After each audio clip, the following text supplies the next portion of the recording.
Okay, go ahead, Bara. So what that? So 62, relatively young, with the 5.6 infrarenal AAA, and she strongly desire endovascular repair. Here in the CT, seems to have very short neck, almost 7 millimeter, which is out of Okay, IQ for classical EVAR. this is correct. But why they said the patient strongly desire endovascular? They didn't put this sentence. Do you think this will change your answer with my Yeah, he will question? Let's consider say the he gave the patient. same question. He gave it to you and he said, so and so, what is the most appropriate measure of this patient? He didn't put this sentence, patient strongly desire endovascular repair. What do you think will be the answer? I think open AAA repair. Yes, it's very obvious because 62 years old, she's young, 56, centimeters. He didn't mention any. How do you know if he's fit or not fit for surgery? He He didn't did not mention anything mention. that. Sorry? Yeah, Go ahead. yeah, he did not mention. I will assume she is fit. Correct. So as far as he didn't mention anything bad, that means she's fit. Because if she's bad, he should tell you like he has a heart problem, congestive heart failure. So if he didn't tell you anything, you have to presume it's a fit patient. Okay?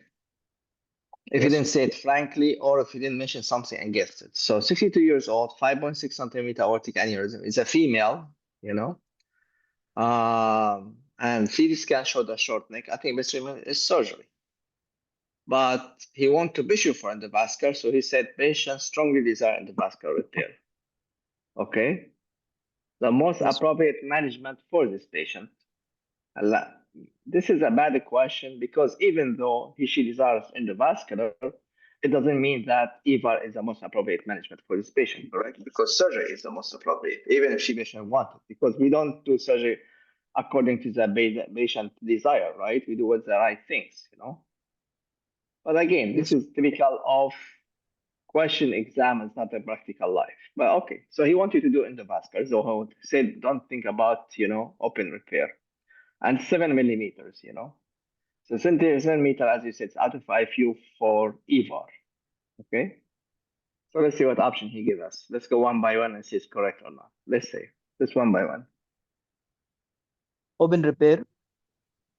Yes. This is correct, Yes. but this is not what the patient wants. Right. But in the exam, this is a bad question because if I put open repair, he put me wrong. This is not correct. So for me, this is a bad question.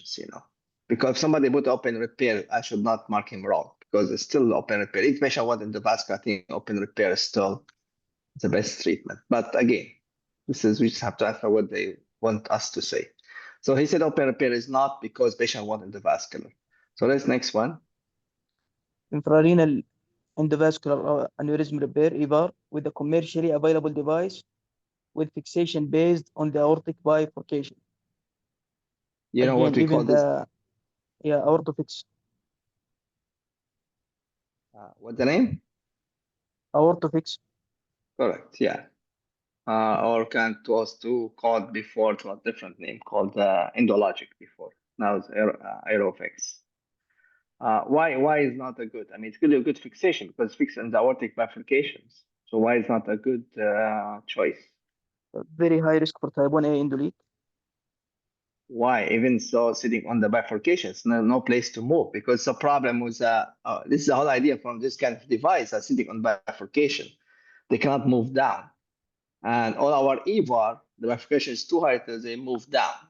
So you can say that she has a short neck and this device sits on bifurcation. If this neck is short, it cannot move. What do you think? Yeah, but aneurysmal changes in the proximal landing zone with the short landing zone is still a high risk. For type 1 endolite. Type 1A. What about say that the 1A endolite? What about saying that this will not move? It's better than standard EVAR. You think it's correct? I don't No. know really. Really, this concept, even though theoretically it looks correct, this is not a right thing for two reasons. First, yes, device sit on the bifurcation, but it consists of two pieces because you don't have one fixed pieces come from renal to bifurcation. So first you put the short piece which sit on bifurcation, then you put the second piece from renal down. So this we do the opposite. First you deploy the lower one, then you deploy the upper one. Okay. So that means the upper part, which is fixing the neck, still is not sitting on bifurcation. It's just, sitting inside the old one, This is the first argument you can talk about. The second argument, when the device moves, it never moves down, they move to the side. Because you never see a stent like straight. Always you have an angulation, the neck. So the tendency is that the blood, when it comes from the angulation, it pushes the device to the side.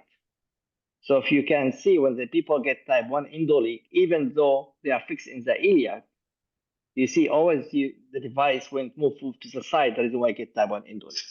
So sitting on the iliac bifurcations is not, aortic bifurcation is not really held. And I think it's more theoretically than reality. That is why it's not a common device and very rarely people they use it, You know what the best place to use this kind of device? When? The most best indication for this device. No, maybe aortoiliac occlusive? No. Getting close. When you have a small aorta, distal aorta, okay, aortic bifurcation is narrow, then it's the best device because you don't have two limb, competing to each other. You see, when you have a distal aorta is narrow. You follow me? Yes. When you have a narrow aorta, like let's say 16, the distal aorta is narrow 16, then you have to put two limb, then if one of them can compress it, right? But if you use endologic or AeroX, then there's no two limb. It's only, and you only have the body, and then two limbs already in the iliac. So you don't have a competition for both limb in the aorta. So even if it's a small aorta distally, small, this is a good device for that. Instead of using aorta in iliac, then you can use this device. So really the only indication this device when you have a narrow distal aorta. This would be a good device to use. Is it easier to deploy it? Not really, because people say it's easier because you don't have to connect contralateral limb, correct? So it should be easier because there's no contralateral limb cannulation, so you don't have to spend an hour. So why we don't use it, why is not very common? No, we have not seen any. You didn't see it? Oh, okay. Because this was an old, I used this device before. This was already first generation before this is the first generation of the EVAR, because endologic. This is the first one came. Then then Medtronic came and then Gore and everything, but this is the first generation. And I'm surprised still alive still now. The reason why to do it, you have to pull the other because the both limb are in the main body, the same like what you do in the regular one. So you have to get like the same when you do the iliac bifurcated, device. So you push it in the aorta and has a wire. You have to snare it from the other side so you can pull both limb down. So still you have to struggle to get to, to snare the wire of the contralateral limb and pull it down. So still need a lot of work. The reason why most people, they do not use it. They do not make our life easier. All right. But other advantage of this one that you still keep the anatomical aortic bifurcation. So if you want to do any intervention, other legs, you can go and cross over because the bifurcation on the aorta. So if patient has a vascular disease, BVD, as you said before, you can still have contralateral limb access is still available for you. Where if you do standard EVAR, you cannot because both limb bifurcation is too high, correct? Yes. So this is also the other advantage of this kind of device. Okay. All right, let's go to the next one. So C, intrarenal EVAR with commercially available endograft with 10 millimeter proximal neck. We don't have 10 millimeter proximal neck. So this is not an option. Okay. Yeah. D, endovascular repair with bilateral renal snorkels. If he means chimney with this option, it may be correct answer. But snorkel. But snorkel is down. It is wrong. Correct. Okay. E, fenestrated repair with commercially available endograft. This is the correct one. Yeah, I think fenestrated is the best options. The only other option is not mentioned here is to use the EVAR with endo anchors, right? Yes, you need the neck of 4 millimeter minimum. Correct. deploy So you have into 7 millimeter here. So yes, but it's not the best option. Still, even if they put an endo anchor, if you want the best option, of course, fever is the best option because sometimes they want the best option. Yes, you can do all of them, but the best option is fever, of course. Yes. All right, very good. All right, who's next? Who's going to take? Bara, you choose. You know the guys who's there. We have عقبة القطعمي is F1 from Asir, Osama Al-Ahmadi F3 from An-Noor, Sama, this Abdullah is Sama. Shirwani. It's easy. Sama. Yes, Hi, Dr. Sama. Sameh. Hi, Hi, how are you, Sama. Dr. Sameh? كيف حالك طيب? Alhamdulillah. I will take this question. A 60-year-old man who smokes and he has hypertension, presents with asymptomatic right popliteal artery aneurysm. What's the prevalence of associated abdominal aortic aneurysm? I mean, this is just the questions. You don't need to just have to read them, memorize the numbers. 50%. It's high, Sometimes you don't know. So, it is high. 85 is too much, A and B also is too low. Between, like, if you don't know, I'm saying, like, if you don't know the answer between C and D, this will be your answer between 25 to 50%. But really, if you have about 10 years, it's high chance. So you go with 50%. But this will tell you how 50%, sometimes you don't know the answer, how to answer it, But anyway, this is just black and white. Let's go to the next question. We need like a scenario. Okay. Let's go to this one. Okay. A healthy 70-year-old man presents with wrist pain in both his lower extremities. He had an endovascular repair of infrarenal aortic aneurysm several years ago, with no follow-up. CT angiography obtained during his clinic visit is shown in figure 1 and 2. Operative mortality for late open conversion is most closely related to. Okay, first, what do you see in this CAT scan? This is a renal and this is aorta, right? Yes. The stent is collapsed here, the stent, and we have a big thrombus. Right? Yes. So everything, let me see here. Even you can see it here is much better, I think. See, the stent almost came out, separated now. Fractured, yes. All aorta thrombosed, We had thrombosed EVAR with aorta. What is symptom? Let's go back to his symptoms. He comes with wrist pain. Wrist pain. So you have to do something. Because if it's no wrist pain, I will leave it alone. I mean, even thrombosed aorta, you can treat it conservatively. But where is this? Wrist pain, yeah. And both are empty. So we have to do something, Yes. So you have to treat him like what? Like aorta by fem. And this is easy because the thrombosis, the graph is already out. You see the graph is already out here. Yes. So you just treat it like, aorta by fem. You put your clamp here, you open, you take it out, and you do aorta by fem. It's not like when you treat for infection, it's more difficult. So really, this case should be like straightforward, like aorta by fem case. Yes. And remember when we talk about aorta by fem, like, how we do it? Like you see the renal here, you want to clamp here, but we don't clamp here. So when you do aorta by fem for flush occlusion, you open, the midline, you dissect all the way, and then get to the left renal vein, correct? You know the step? Yes. Talk about it? We open directly to the thrombus because there is no inflow. So don't worry about the clamping.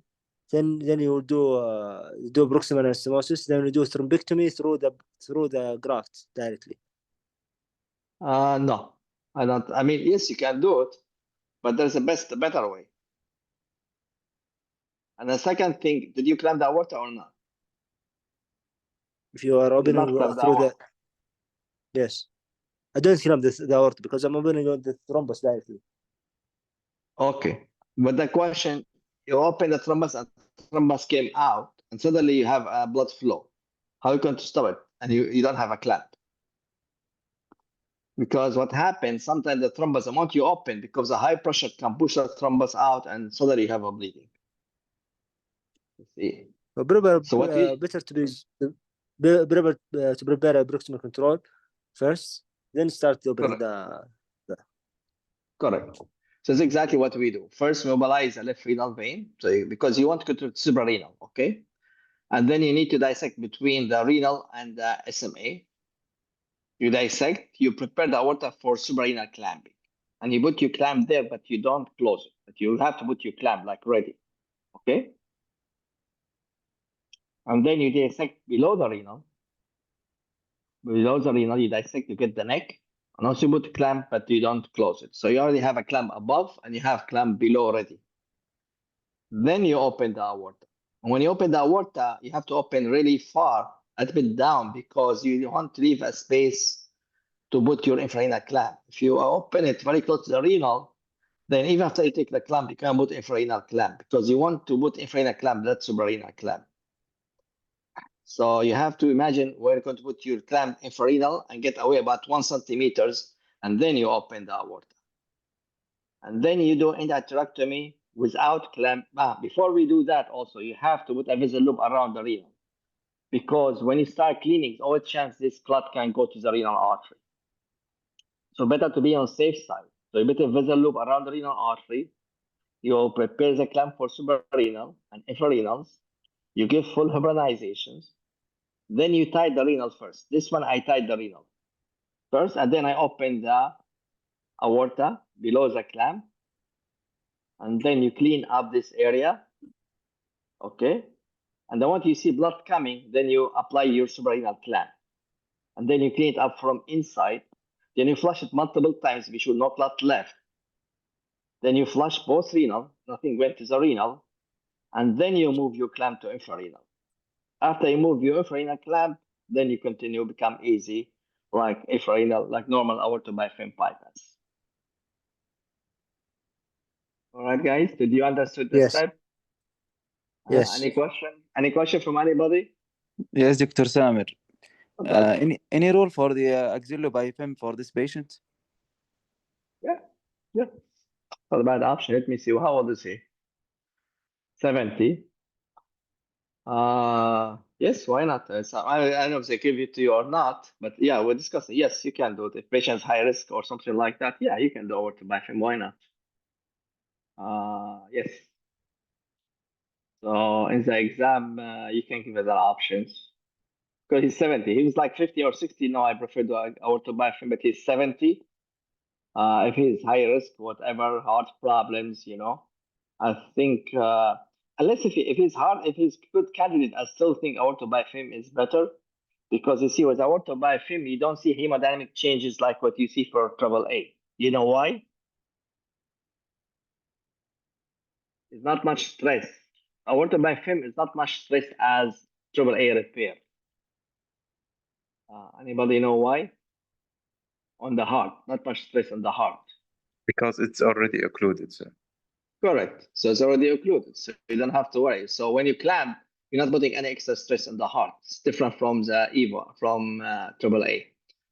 So these cases, the patient treated very well. But yes, if for some reason, because you can think, also you can argue that when you do embolectomy, afraid I can embolize the renal, so let's do axillobiphim, especially there's no infection.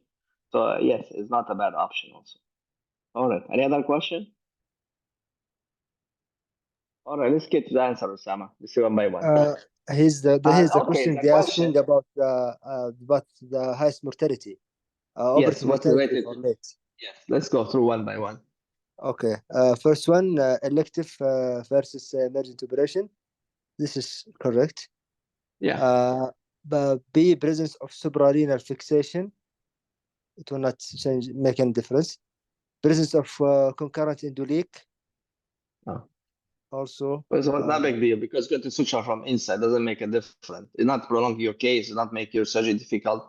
If you have an endoleak from the lumbar, after you open, you just put stitch, so it's not an issue. You see? Yes. Presence of a graft occlusion. Also, Okay. not changing nothing, is already occluded. A need for supraciliar cross clamping, also we just mentioned it now, already thrombosis. So it not make any difference if we go for supraciliar cross clamping. Yeah, I mean So the whole idea is that, yeah, go ahead. Tafadhal. yes, I think the answer is will be A. Yes, Elective. A, correct. Yeah. So the only one affect your mortality is, are you doing for elective or emergency? That's all. It is in general, any house. I mean, you don't have to be genius to know that, because any surgery, even hernia surgery, if you do for emergency, is different than elective. So always emergency case, you have higher mortality than elective. Simple like that. But suprarenal fixation, supraciliar cross clamping, this one will not increase your mortality. So this is that question. Well, let's go to the next معلش one. دكتور سامر, تفضل. if we will do open aorta by them, the proximal anastomosis will be end to end. Good questions. What do you think? It's I mean, you can go either way, but I just want to know how you think. I mean, it's no You right can- or wrong answer. you can do both, but the only absolute indication for end to end is aneurysmal changes in the aorta infrarenally. The only indications for end to end, if you The have only what? absolute Sorry, indication. The only absolute Absolute indication for end to end anastomosis is end-to-end. aneurysm. Yeah. aneurysm. Okay, makes sense. But aorta biofilm rarely do it for aneurysm. Always you do it for occlusive disease. No, I mean for this patient with the aneurysm. But well, this patient, yes. I talk about this patient. Yeah. Yeah. Now this, of course, you have to end because it's aneurysm. Yes, I agree. Yeah, this is different. Yes, it has aneurysm. But aorta biofilm atherosclerotic disease, 99% we do aorta biofilm. I mean, do end to side. Correct? Okay, thank you. Why we do end to side, not to end in all of them? In atherosclerosis, not in this case. This case, I agree 100% with you. This is aneurysm. You have to treat like an aneurysm. So you open thrombectomy, end-to-end anastomosis. I agree. Aorta biofilm. But in occlusive disease, most of the time we do end to side. Why is that? To preserve internal iliac for the Yes, if you have external iliac occlusion in both sides, yeah. you know, an open infrarenal aorta and common iliac artery, the internal iliac artery. But this is really the old teaching because we used to do aorta biofilm for external iliac artery occlusion only. Because when you have bilateral external iliac artery occlusions and you do end to end, then there's no flow to the internal. So you do end to side, you know? Yeah. But this is picture, I think, is not valid these days because external iliac artery only occlusion. I don't think you got to do aorta biofilm. You can put a stent, right? I mean, I don't think anybody do aorta biofilm for only external iliac artery occlusion. So theoretically, it's correct, but practically nobody does it anymore for external iliac artery occlusions. So really, the value of this argument is not valid these days. You see it written in the book, but it's not valid these days. This discussion. The only reason we do end to side because this is atherosclerotic disease. So aorta is a disease. Aorta, there's a lot of atheroma, big clot there, big plaque. So if you cut the aorta and sutures start tearing apart, you're in a big trouble.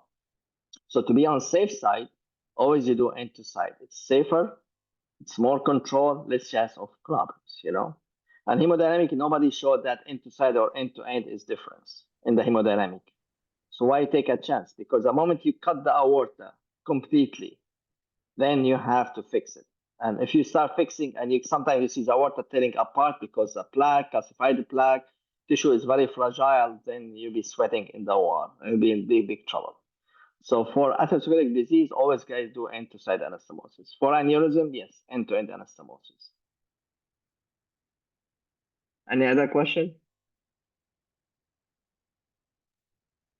All right, let's go to next questions. All right, who want to do it? Faisal, you want to take it, Faisal? Yes, sure, sir. A healthy 58 years old man is referred to your clinic with asymptomatic aortic aneurysm. The patient has a large, versatile, non-tender abdominal mass on physical examination. The CT angiograph image is showing in the figure. The most appropriate treatment for this patient is. Okay. Okay, for the image, looks like had also short neck, but Yeah. yeah,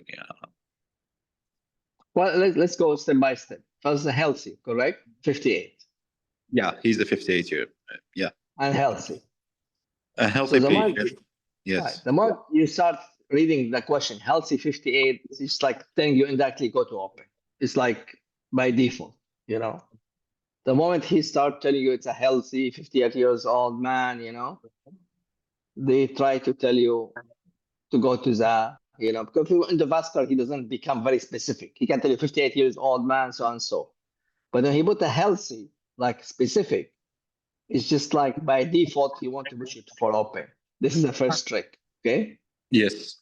Okay, and has a large vent tender, so he has asymptotic aneurysm. Then he gave you this measurement. I think this is very bad also question because the neck, it's in blue here, but I cannot read it really. You know, I cannot read. I don't know how. I mean, short looks very short neck, but he has to give us a numbers. But anyway, it looks very short neck, so he's not good for standard EVA, correct?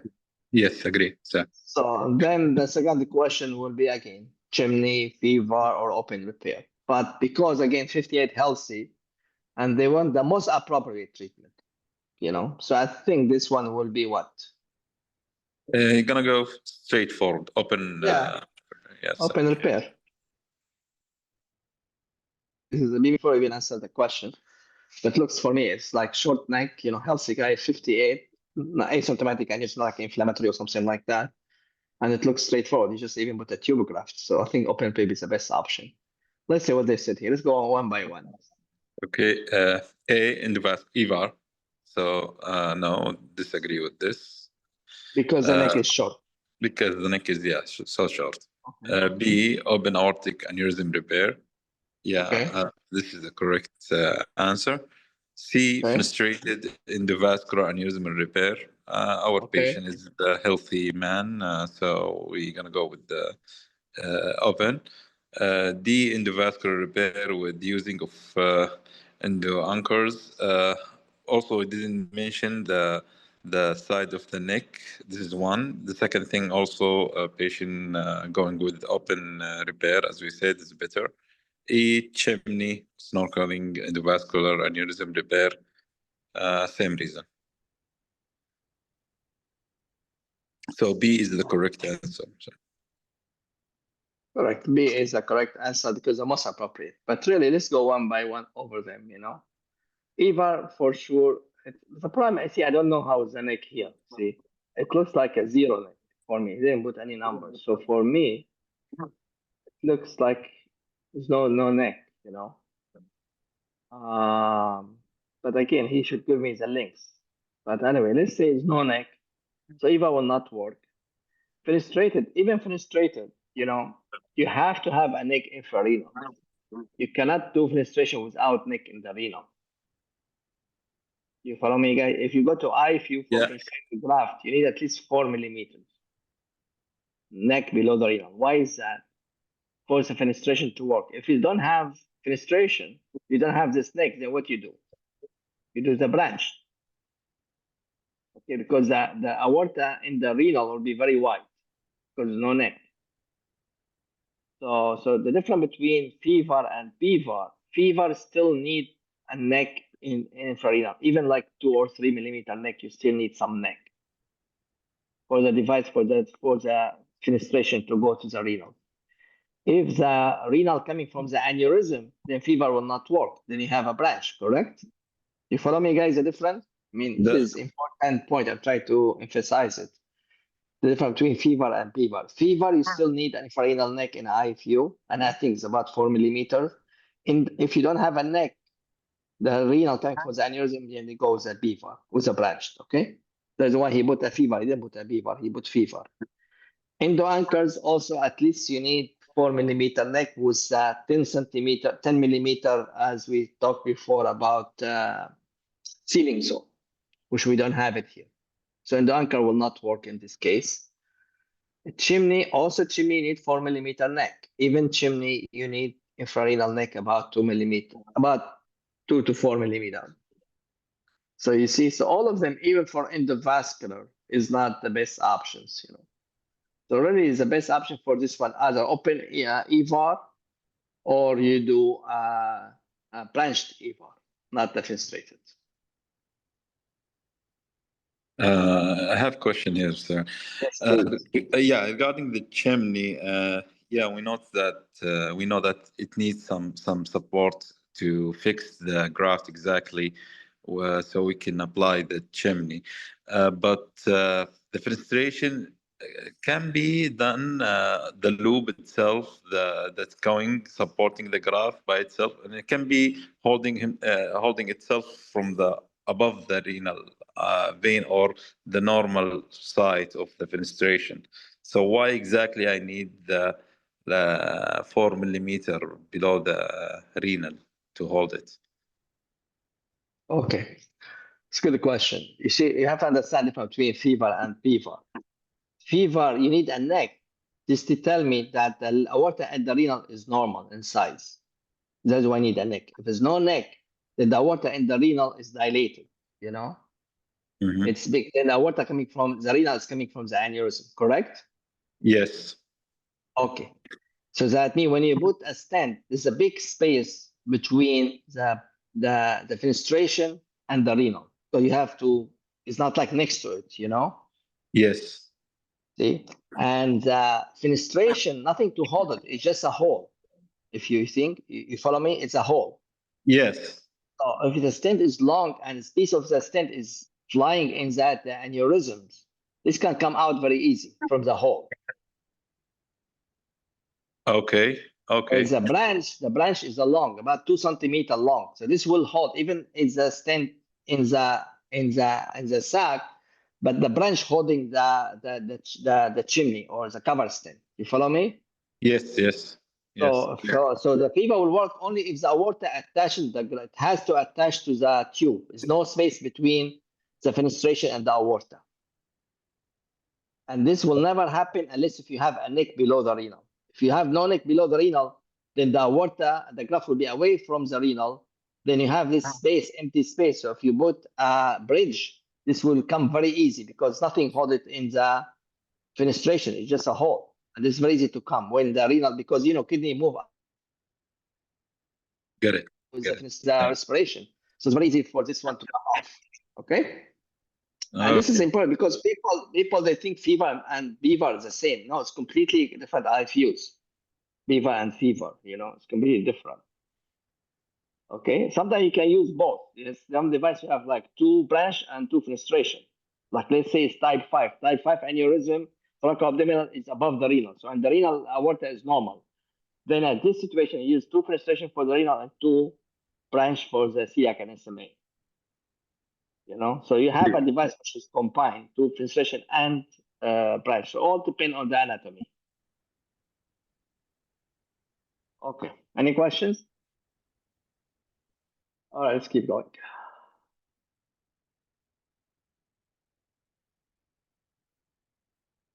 It's an easy question. Who want to be? Who's a volunteer? What's the indicator factor limit suitability of fenestration?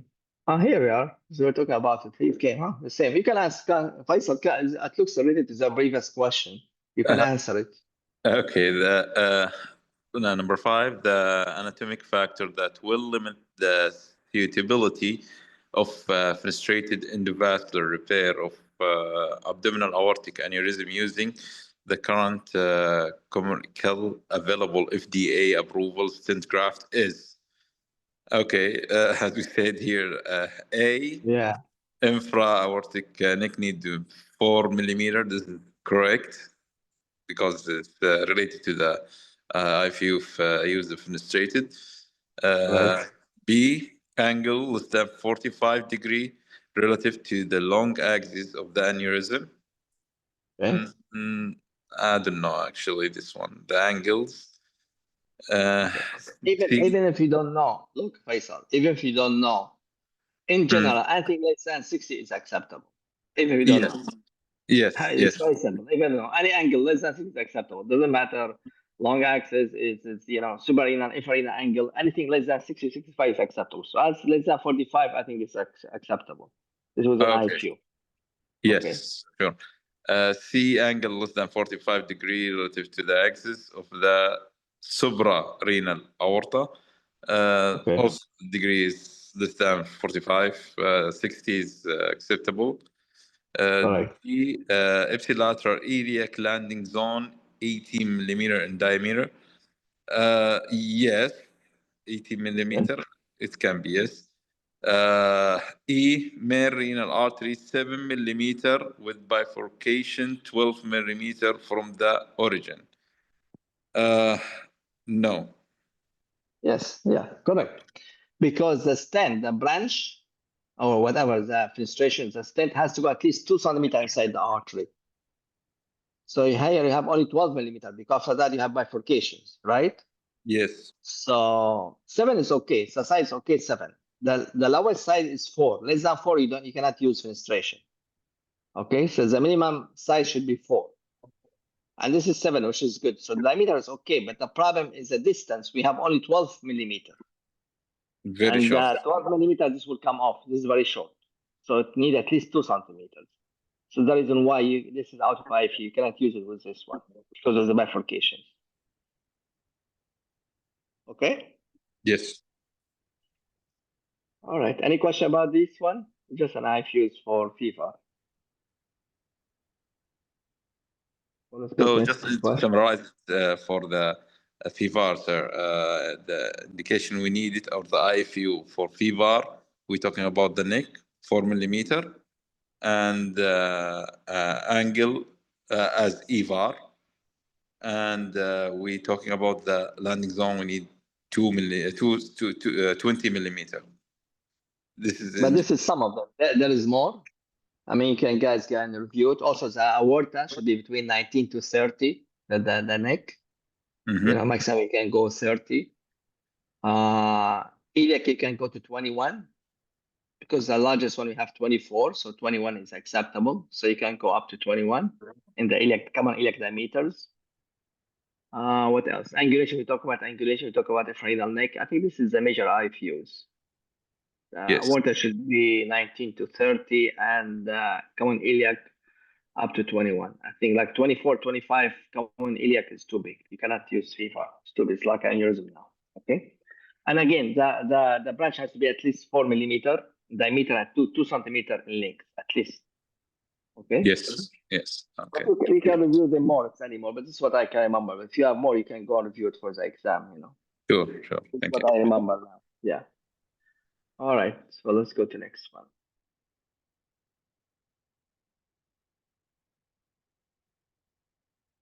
Only 6 minutes question.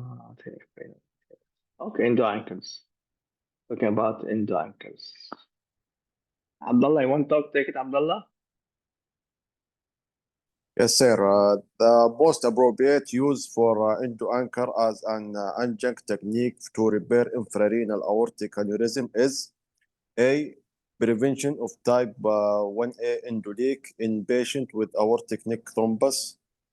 Okay. B.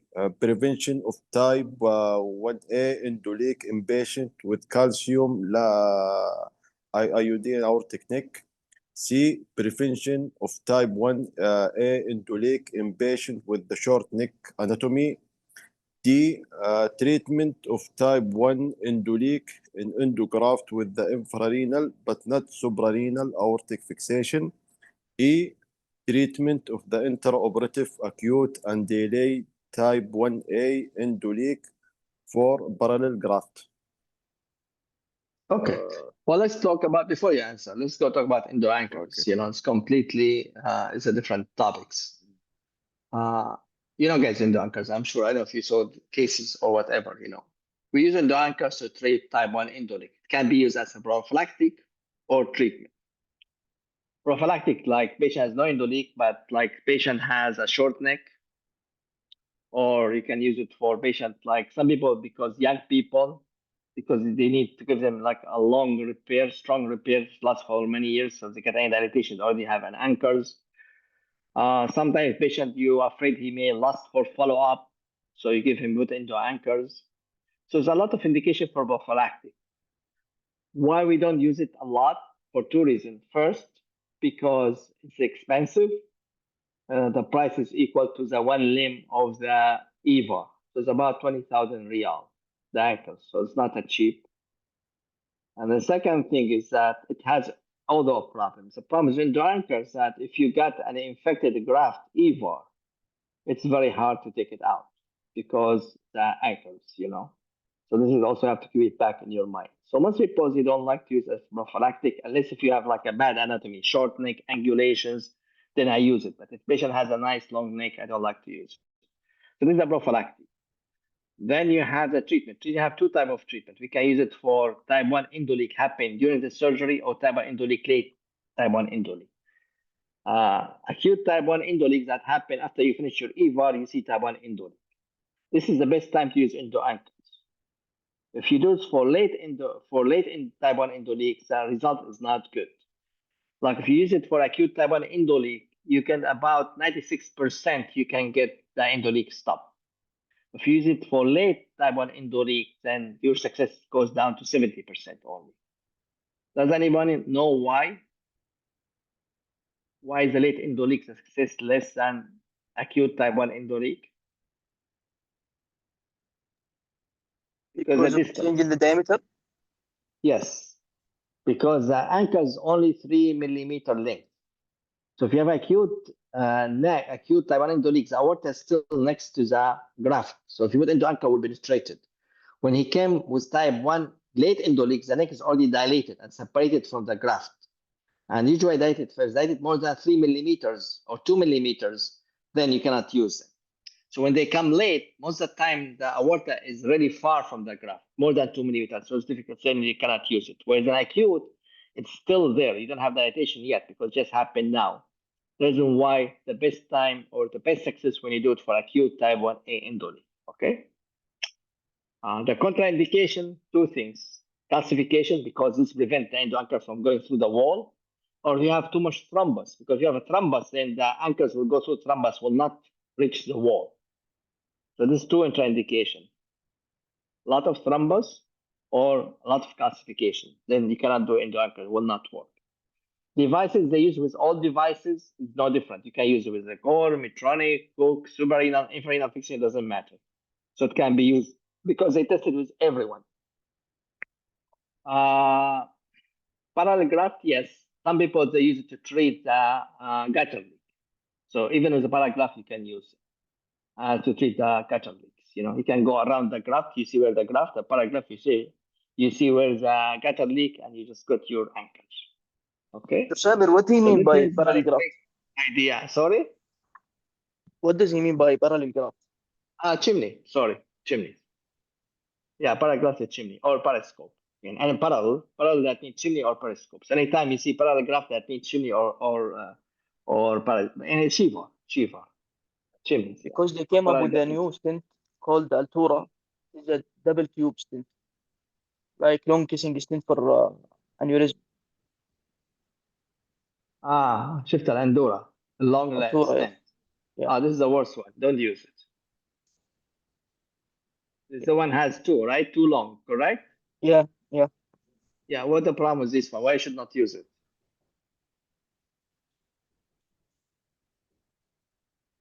I don't know. Because see, companies they don't tell you. Because if you get type 1 endoleak, it's a disaster. How you can treat it? There's no place to put any cuff or something or fever or anything. Because there are two tubes. You see, in a normal EVAR, you have at least 5 centimeters of big, body of the EVAR. So you can put inside another stent or fever, or you can put an extension or cuff. But this one are two tubes. So if you get any type of endoleak, you're gone. You cannot. How you can fix it? You can't put a cuff. You can't do fever. You cannot do anything. Then you have to convert to open. You follow me, Bara? Yes. You know what I'm talking about, right? Because Ancora Yeah, is and two tube. They said because of two different renal give you more fixation is the whole idea. Because if you have a high and low renal, you get more space, so you can get more coverage. This is the whole idea. But for me, type 1 endoleak it's a major issue. If I don't have backup plan B for type 1 endoleak, I prefer not to use it. Because if you get type 1 endoleak, then a big trouble. So I know the company in Saudi tried to push for it. I will use it if you have a long, nice neck, it's okay. But if you have a short neck, you're afraid you get type 1 endoleak, then don't use it. Because if you got it, you cannot fix it. That's it. You have to go to open repair. All right? Okay, thank you. You're welcome. Okay, Abdul, let's go to question after we talk about endo anchors. Now answer should be easier now. So let's go one by one again. Okay, A, prevention of type 1A endoleak in patient with the aortic neck thrombus. So it's a contraindication that thrombus. So it's not Correct. right answer. B, prevention of type 1A endoleak in patient with the atherosclerosis. So this is also contraindication for the patient. C, prevention of type 1A endoleak in patient with the short neck anatomy. I'm not sure about that, about this This is one. the answer. No, this is the answer because this is the reason why they do it for short neck anatomy. That's it, 4 millimeters. So the reason why they, as to prevent, it's prophylactic, you see. So when you have a short neck, this is an indication. One of the indications used in a short neck, 4 millimeters, 4 to 10 millimeters. So this indication as a prophylactic to prevent type 1 endoleaks. They tell you if you have a short neck, then you can use it. Okay, thank you, boss. Thank you very much. Welcome. Next one. Treatment of type 1 endoleak. Treatment of type 1 endoleak with infrarenal but not suprarenal aortic fixation. I think it's not for this. Maybe it's correct, actually, boss. No, because I said you can use for infrarenal, suprarenal. Doesn't matter. You can use for any device. Correct. Okay. So he said you can use an infrared, but you can't use for suprarenal fixation. No, you can use it for with the EVAR with suprarenal fixation or EVAR without suprarenal fixation. It doesn't matter. As I said, they used to use all kind of device with a Cook, Gore, Medtronic, suprarenal, infrarenal fixation. It works with all of them. The only one they don't work with that, the one they put from the market, what used to called that has a polymer filling the gap as a sac. What used to called? Not indolite. I forgot. They bought from the market. Don't have it anymore. The one they have a polymer. You fill up the sac with it. Because the idea from this device was that by filling up the polymer, this prevent type 1 endoleak. Because you cannot use this one if you have a polymer because this will penetrate the sac and you get leak from the polymer. So you cannot use this one. But anyway, it can be used for any device. Okay, so this is wrong because they said infrarenal but not suprarenal. No, this is wrong. Okay. The last one. Treatment the intraoperative acute and delayed type 1A endoleak for parallel graft. As we said, it's not used for parallel graft. We cannot use anything for it. Treatment adjuvant is use treatment of intraoperative acute and delayed type 1 endoleak for parallel graft. That's always use to refer. Once they use it, I know what they said. You cannot treatment of intraoperative acute and delayed type 1 endoleak for parallel graft. As we said, you cannot use it for delayed. So delayed is gonna. No, you can use it for delay. No, you misunderstand. No, you can use it for acute and delay, but the success is less with the delay. This is my way of saying. No, maybe I didn't explain very well. No, you can use for acute and delay type 1 endoleak, but your success rate will be better with acute than delay. But one of the indications is delayed type 1 endoleak. Yes, it's an indicator. Okay. The only contraindication, thrombus and calcium. This is the only contraindication, guys. Everything after that correct. Short neck correct. Infrarenal, suprarenal should be correct. Parallel graft, I think it can be used. Here they said not. It's not a very good question, but it can be used for parallel graft. Anyway, that's okay. Let's keep going. What's the answer here? Let me see. Prevent type 1 endoleak with a short neck. Yeah, short neck. All right, let's go to the next one. Number 7. Let's get a female. Is there any female here?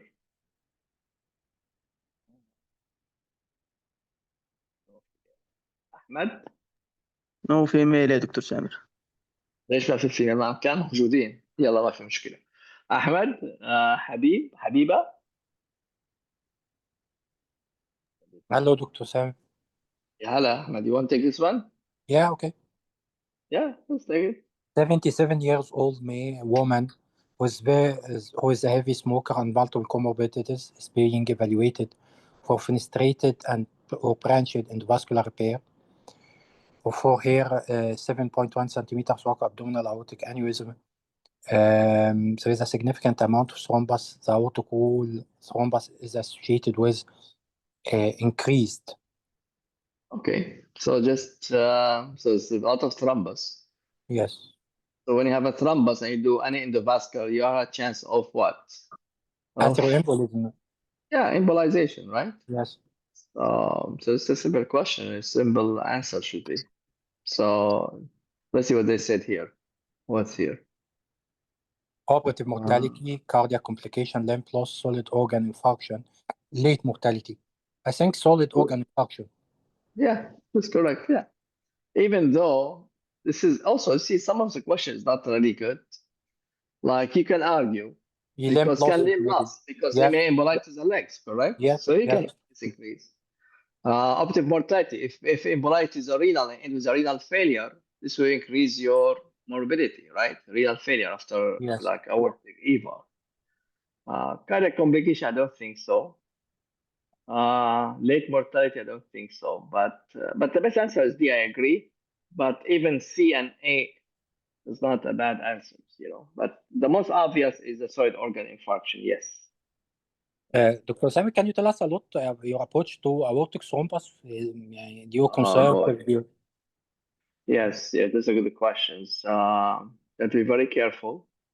Infusion CT scan be very helpful because you need to minimize the movement inside the aorta. If you're doing FEVAR, BVAR, EVAR. So two things. First, try to get everything right from the beginning.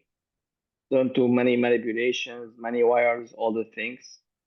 And the most important, no ballooning. We don't balloon. So if I have a thrombus in the neck and infrarenal, after I do an EVAR, usually routinely I balloon the EVAR. When I have a thrombus in the neck, I don't do ballooning. I do an angiogram. If it's not type 1 endoleak, I don't do balloon. If it's type 1 endoleak, then I balloon very gently. This is the only thing I do differently. I don't balloon when you have a thrombus. You know. The second thing is that when you do guys infrarenal, the company tell you get your wire all the way to the ascending aorta. And this is, I got a patient who got a stroke, major stroke, you know, from infra. We're doing an EVAR, straight EVAR, beautiful case, but the wire went all the way to the ascending aorta, and the arch was full of thrombus. So the wire mobilized thrombus, and he get bilateral brain infarction from embolizations. So now when I do an EVAR, I don't go my wire maximum at the like mid thoracic aorta. I don't go to the arch or to the ascending aorta because I'm afraid my wire in the arch, if any atheroma, will go to the brain and give you a stroke. So I don't like to do that. Unless it has severe angulation in the neck, it's a different story. But straight neck, straight EVAR, try not to push your wire to the arch or ascending. Even though the company tell you have to go there, my advice, don't do that because I have one bad experience with these things. I was asking about isolated aortic thrombus. When you intervene, conserve. Sorry. Okay, I thought you talking about EVAR. When you intervene or not to intervene. First, is the patient symptomatic or not? Is it incidental finding or patient came with the symptoms? You know, if incidental finding, I just watch it. I'll be the CAT after 2 weeks. Most of the time, it will disappear after 2 weeks. You know, even if it looks bad. If he came with a sign of embolizations, then I think it need to be fixed. Then I use self-expandable uncover stent. Don't use balloon expandable stent. Use because you just want to tag it. The only problem it happened, and this also happened with me, because the way you learn, you see from your experience. Patient, he came with a descending thoracic thrombus, just distal to subclavian. And then he came with embolized to the legs with a thrombectomy. And then you can look at CAT scan, was very ugly thrombus in the descending thoracic aorta, and he came with symptoms. So I need to tag it. So I said, I'll go there, just put a TVAR, and I'm done. It's very simple, you know. You do a TVAR, not use a cover slip, not uncover, use a cover slip. But self-expandable cover slip is like a TVAR. The only problem when I went to an angiogram, I didn't see it. And usually you cannot see it with the angiogram. The reason this is a posterior wall, and this is floating, so the calculus around it. So when you do angiogram, you see normal angiogram. So this way I have to use an IVAS. When I use an IVAS, then I saw it, and I use IVAS for deployment of my TVAR. So my advice to you guys, if you have to go for TVAR for thrombus, be sure you have an IVAS because when you do an angiogram, you're not going to see it. It's different from atheroma. You see, because it's a floating. It's not like a plaque. You can see stenosis in the aorta. You can see normal angiogram. And the clot, you cannot see the clot because the contacts are around it, so you cannot see it. So you have to use an eyeglass. Any other question? All right, very well. Let's finish the question at least. Oh, still we are 8. Okay, let's go quick. Who's next? Who would like to go? Awad, you want to go, Awad? Yes, Dr. Samer, Dr. Auda. 72 years Awad, old sorry. man. No problem. 72 years old man underwent endovascular repair of the acute type B aortic dissection with the placement of the thoracic endograft. 2 days later, he complained of the severe chest pain and he undergoes CT angio. This finding associated with. What do you see here first? This It's is a the stent. dissection. Correct. And this is the Yes. heart, right? It's ascending aorta. Yeah. So what called this one? This Retrograde. I think this is a retrograde Type A dissection. dissection. Yeah. Okay. So when you talk about retrograde dissections, what are the risk factors? What's the most common risk factor to get a retrograde dissection in the thoracic aorta? Oversizing, okay? Yes, This yes. is the No most important. oversizing at all for The the. reason why in the dissection, we don't oversize. Yeah. Maximum 10%. You know, remember, okay? 0 to 10%. And I have a case also, you see? Guys, the more you do cases, the more you get complication. I have a patient arrested on the table and she died. I was in Bahrain and she gave type B dissection. And it's just straightforward, supposed to be 5-minute case. The moment we deployed the TVAR, she arrested right away. She got retrograde type D dissection and tamponade, and it was too late. Usually, Even Dr. though Samer, we went back, we was not oversizing too much. We were like about 12%. That's all, because we didn't have a device, you know, so it was not much really. But even though this one, I think, was dissection. So you have, from that time, be very, very careful. 2 things we don't do in dissection. We don't oversize and we don't balloon. Never balloon in dissection, okay? Okay. And never land in the area we have a hematoma. Like tell you what, this is what happened with that patient. I just remember. This is the reason why it's not oversized, was hematoma. Because she has type B dissection, and the entry was about 3 centimeters from subclavian. But the dissection went all the way down to the arch, but all that was thrombose. So the entry was distal to subclavian, and the arch, it has a false limit, all thrombose. So we said, okay, we just put a TVAR distal to subclavian to cover the entry side, you know? Okay. So what happened when you deploy the TVAR is very stiff. And you deployed it inside the lumen where it already has a false lumen, even thrombose, but you only have intima here. So the stent, the moment we put it, because the stent is rigid, it just breaks the intima. The thrombus. And you get a new entry, or thrombus, and you get a new entry now, and then blood went down with retrograde dissection. Okay. So two things listen from this one: don't oversize, and never deploy in area where you have thrombosed lumen or hematoma. You have to go to healthy aorta. So if you see an entry site distal to subclavian and going all the way down to the arch, even if there's no flow in the false lumen, you cannot deploy the stent in the arch. You have to go to the ascending aorta. Okay? Then you have to go to do total D branch, you know. I just have a case like, you know, I think last week, patient came with intramural hematoma, starting from the ascending all the way down to the iliac bifurcation, but the entry site like mid-thoracic aorta. And the cardiac surgeon said, no, I'm not touching the ascending aorta. Just go and put stent, close the entry in the descending thoracic aorta. I said, no way. I cannot deploy the stent inside intramural hematoma. And because the hematoma going all the way to ascending aorta, I said, you have to fix my ascending aorta first to get a good landing zone. Then I can do TVAR for the arch, for whatever, but I need a landing zone. And because going all the way to ascending aorta, then he has to replace ascending aorta. Okay?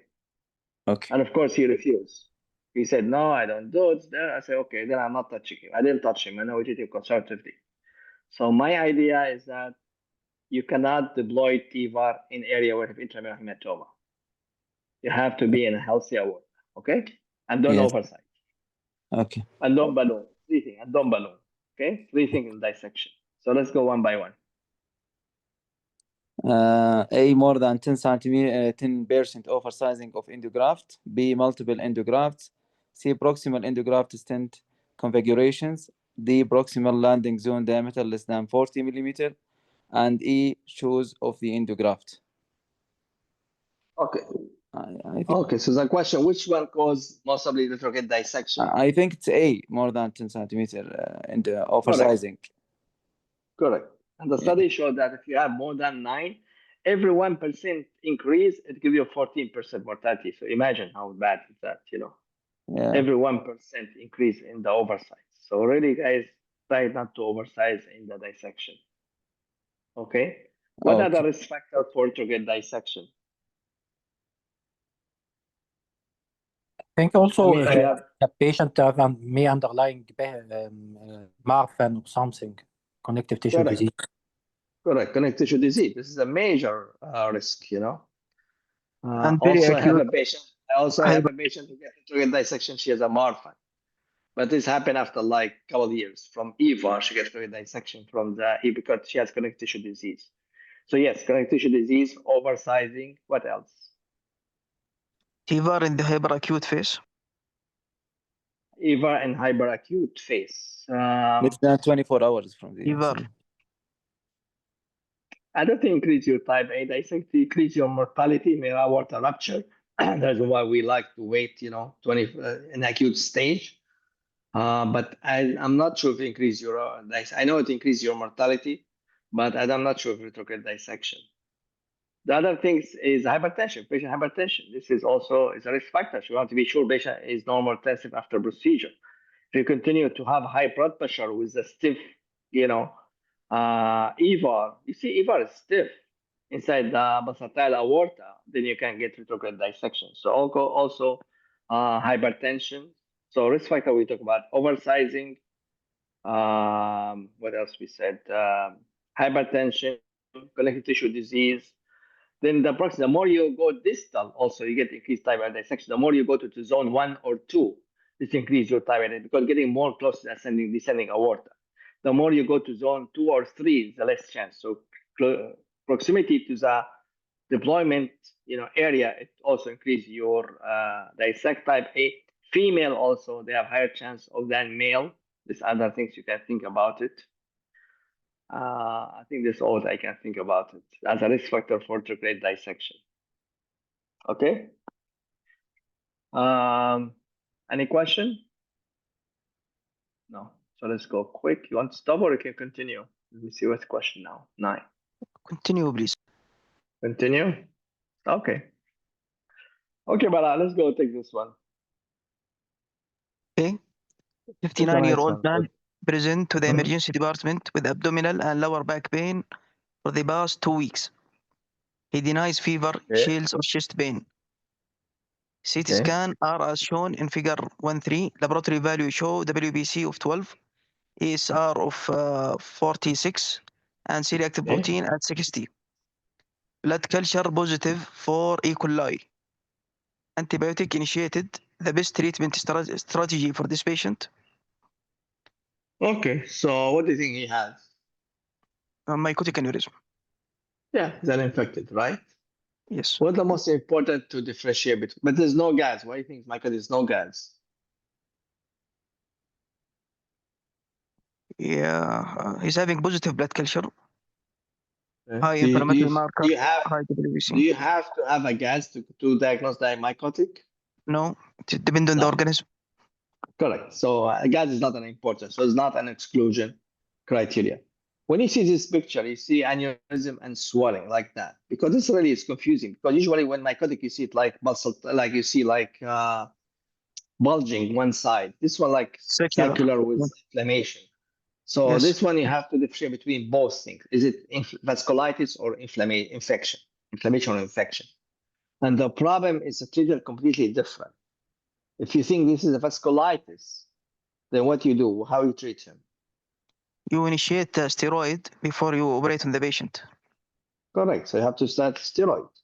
Where if it's an infection and patient came with a pain, then we have to treat him with surgery as soon as possible. You see? So it's very important. So how we decide? We have to look at the parameter. That's a fever, chills, bacteremia. We have to look at sign of infection, you know. And here, if you look, it's misleading because no fever, no chills. You know, WBC is like 12. It's a bit high, but not too high. But the immune like ESR with C-reactives, they're high, but not very high. But the only thing, the blood culture is positive. So this will push you for mycotic, you know. If you didn't write, say the blood culture is positive, then I'll be still questioning, I'm dealing with vasculitis or infection, you know. But because he put an E. coli, especially he put an E. coli, then he tell you it's a mycotic aneurysm, okay? Okay. And he's 59 years old. He's a young guy. So he came with mycotic aneurysm. So what's the best treatment? Open. Yeah, it's open repair. Yes. Is there any place for EVAR here, or some people they use an EVAR? If the patient is really ill, old, fragile, we can put Yeah. EVAR and lifelong antibiotic. Yeah, or can use as a bridge, you know, until he gets maybe better, maybe he came with sepsis, you know, whatever. But if he sepsis, they have to remove the source, maybe better to do an open. But yes, some people, as you said, use an EVAR with a lifelong antibiotic. Yes, some people they do that. But also depend on the organism. And is it like, you know, staph, is MRSA, is it Pseudomonas or E. coli, is it Candida or not, you know? So it depends, you know, how bad the infections. But the best treatment is open repair, no question. Yeah. All right. So let's see what they said here. Want to go through all of them? Okay. Just look to the CT. This coronal view on the screen. Is it aneurysm or vasculitis? Yes. Right? No, I told you it's going to be confusing. Yes. But he gave you the blood culture. He said blood culture. That's it. I mean, if he didn't give me a blood culture, I will But go he with more told us E. vasculitis. coli. E. coli. Because it looks, but he said E. coli, yes. But if he didn't say this sentence, I will go more with vasculitis, really. Because as you said, it's very thickened wall. There's no aneurysm. And even look here, it's very thickened wall, you know. It looked to me more vasculitis. But he put E. coli, that's it. I mean, then it's an infected, right? Yes. Especially E. coli. It's E. coli. So gram negative. So we have to presume it's a mycotic, yes. Okay. So percutaneous biopsy of the pre-aortic inflammation, no. Okay. Open repair with replacement of the aorta with in situ rifampin soaked dacron graft. This is correct, maybe correct. Okay. Endovascular aortic aneurysm repair, no. Okay. Ligation of the aorta with axillary fem bypass, not for this patient. Okay. Antibiotic therapy for 6 weeks with follow-up CT scan. Also Okay. not for this patient. Yeah, I mean all of them could be correct, really, except for the percutaneous biopsy. You don't do biopsy when you have a, you know, but all of them correct. But because they said what is the best treatment, you know, because we said the best, of course, the best is open repair with in situ rifampicin, you know, even though not the best one, the rifampicin, there is a paper we talk about it. The best treatment here is to use either the bovine or allograft or the vein. Rifampicin should be your last option, really. But again, if you want to have to choose between all of them, I think I would choose B. You know. But also, if you ligation of aorta, like in the exam, if I said I go and do ligation axillobifum, it's not wrong. Correct? Yes. I mean, you should not fail you if you answer D, even with a young patient, maybe you know you can argue. You know? So, but you can tell from this question he wants to say open bay because young patient. If he's like an old, like 70 years old, I go with ligation with axillobifum. Antibiotic 6 week with follow-up CAT scan. This will not work. You have to put it on lifelong antibiotic if you decide, you know. That's all. I think it's enough. This is a quick question. 10. Let's finish to 10. Who is Yazid? Yes, Yeah, doctor. let's do this very quick. This is number 10. Let's finish. So it'll be at least 10 questions. Okay, 76 old man presented to the emergency department with massive hemoptysis. His past medical history include a prior open repair of aortic calcification several years ago. An urgent CT scan demonstrates 5.5 sacral aneurysm of the descending thoracic aorta arising 2 centimeters from the left subclavian artery with intrapulmonary hematoma. The best approach in the management of this patient is thoracoscopic lung resection. Now let's see what he has. So he's 76 years old guy. Yes. He came to emergency. He's massive hemoptysis. Be careful. Yes. So he's massive. It's not hemoptysis. So massive hemoptysis. Okay. Yes. And he has 5.5 centimeters sacral aneurysm. It's not a fusiform. And away from subclavian. So you have good landing zone. And he has intrapulmonary hematoma. This is a big, also important intramural hematoma. Yes. That means we are dealing with aortobronchial fistula, correct? Correct. Yeah. So you don't need to do much with this one because it's an emergency. Yes, It's it is not an a emergency. Yeah, Yeah, massive hemoptysis. So you don't play with that. You need to spend white time. Everything. He gave you all the picture to tell you go and fix it. Correct? Yeah. Go and mostly we'll do TFAR for him. TFAR, correct. Now let's go through one by one. Let's see. Thoracoscopic lung resection for the bronchiectasis. Bronchial artery embolization followed by open thoracic aortic repair. Open thoracic aortic aneurysm repair, or bronchoscopy followed by the thoracic endovascular stent graft repair. And the last one is thoracic endovascular stent graft repair. I would go with E. Well, let's go one by one. Thoracic lung resection for bronchiectasis is wrong because it's not bronchiectasis, correct? Yes, correct. Okay. Bronchial artery embolization is not to work because it's a fistula, because we can tell from the history it's a fistula. Yes, correct. Open thoracic aortic aneurysm repair, yes, it could be an answer. Yeah, but he's it's major 76. procedure. Yeah. Yes, a major surgery, he's 76, emergency, massive hemoptysis is not the best approach. This is with the best. It's one of the approach, but not the best. So we cleared that. So the question now, we're going to both are TVAR, now D and E. But do you know to do bronchoscopy or not? This is a question. I don't think so. Bronchoscopy will add anything, Dr. Samer. You want to be sure that's nothing else causes the bleeding. Maybe it's not fistula, maybe something else. Yes, maybe, but he's in emergency and he had large hematoma in the interpulmonary. Correct. So this is a question. Correct. You see, this is the reason why I give you intramural hematoma. That means if you didn't give me this one, intrapulmonary hematoma, I'll still think I need to do bronchoscopy to rule out something else. Okay. But because he said intrapulmonary hematoma, this is confirmed to me it is a bronchoaortic fistula, Yes, correct. Then yes, if you do bronchoscopy, you're afraid you can mobilize because the clot there, so you don't mobilize it and then you end with a massive bleeding, So I think the best way just goes a TVAR right away. After you finish TVAR, then you do bronchoscopy really. Okay. But you go do a TVAR, when you're able to do bronchoscopy, just to be sure there's nothing else you're missing, whatever. But I'll do TVAR first and then bronchoscopy after that, not before. Okay. Yes. Okay, guys, we get 10 questions. I think it's enough. Thank you. Any question before we leave? Thank you, Dr. Sam. Thank you, guys. We'll meet next week for the journal club because Abdullah is stuck today, unfortunately. So hopefully we'll do it next week. Thank you, Dr. Samer. Thank you, Dr. Samer. Thank you, guys. Take care. Bye.